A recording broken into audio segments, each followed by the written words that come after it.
Now, youths have been encouraged to embrace online learning to improve their skills. Now, this is according to a survey by FKE, ADMI and Nexford University, which shows a changing demand for skills, specifically targeted FKE members across diverse sectors, with a robust participation of 521 enterprises. Now, the enterprises under study showcased a demand for skills in various career fields, with infotech at 28.4%, finance and business management at 27.4%.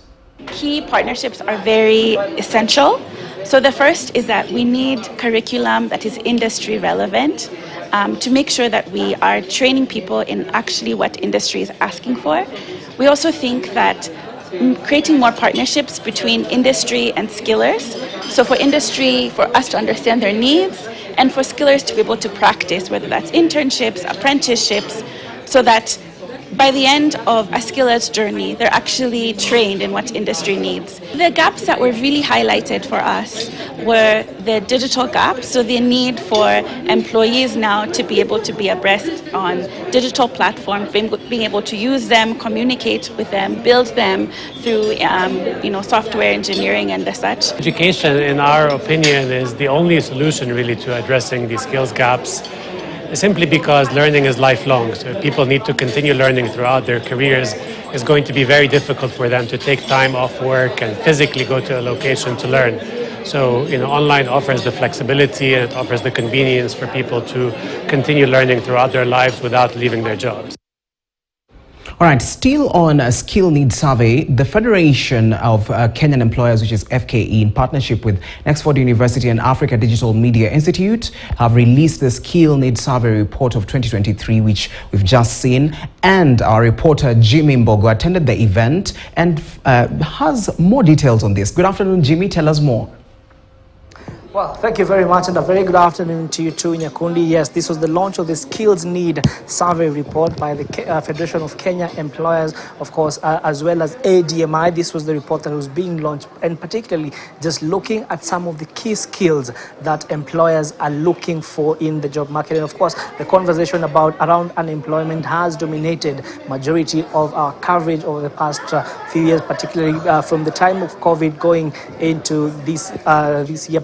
And of course, we continue to see a lot of employers shedding jobs. But what are some of these skills that they are looking for in as far as replacement goes? Now, I'll just take you through some of the highlights that are contained in that report, and particularly the number of companies that have participated in the preparation of this report. We understand it's about 521 enterprises, with a majority of them, of course, operating from Nairobi at 58%. That is about 300 companies. And when you look at some of the key highlights of the report, particularly in as far as skills are concerned, you will be surprised to learn that most of the skills that employers are looking for are, of course, technical skills as well as bachelor's degree holders. And I just want to engage Madam Jacqueline Mugo, who is the CEO of the Federation of Kenya Employers, just to be able to understand what then does this mean to the economy in terms of this skills gap, what needs to happen, and of course, coming at a time when a lot of employers have been complaining about the operating environment, of course.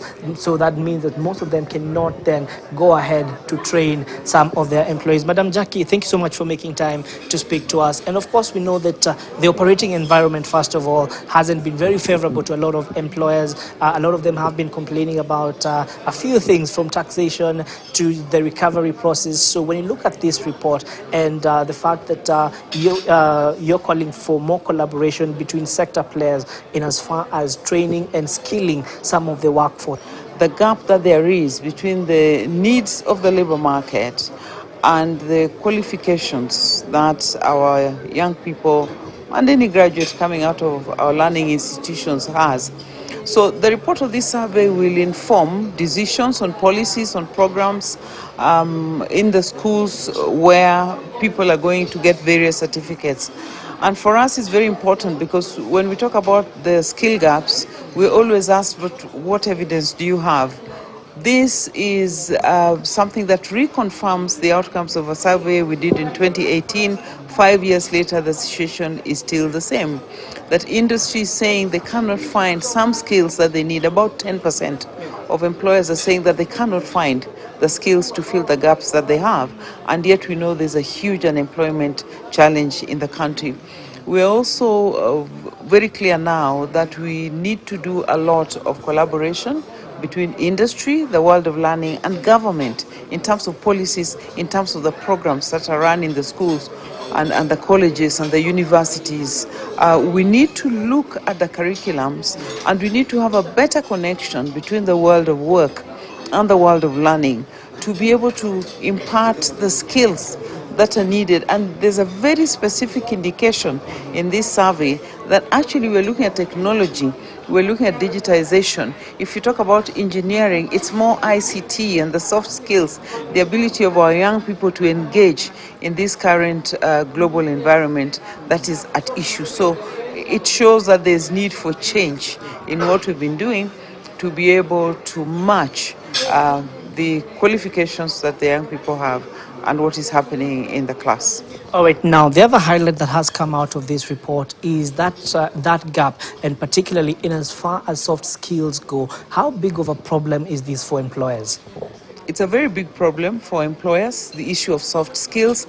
There's an issue in hard skills, because the hard skills we are focusing perhaps not as much as we should on the right areas, but soft skills is also an issue. The analytical skills, issues of teamwork, timekeeping, ability for one to take correction, analytical skills. These are gaps that are coming out frequently, and employers are saying that they're having to reinvest. And employers are not trainers. They should be consumers of the final outcomes of the training and the learning institutions, but they're having to invest in that to inculcate the soft skills in the people that they take in. So that is an area again that needs to be built into the curriculums during the phase of learning, so that when a student comes out and gets a degree certificate, a certificate in some technology area, then they both have the hard skills and the soft skills that are needed for them to survive in industry.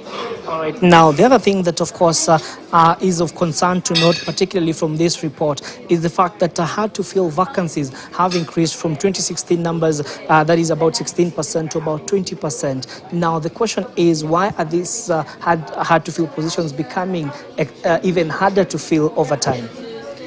The hard-to-fill positions are becoming harder to fill because these hard-to-fill positions are where skills are needed in the new and emerging areas.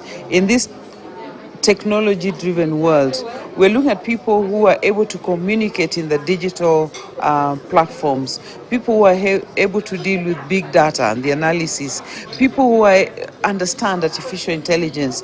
And these are areas that are not really getting focus in the curriculums that we have.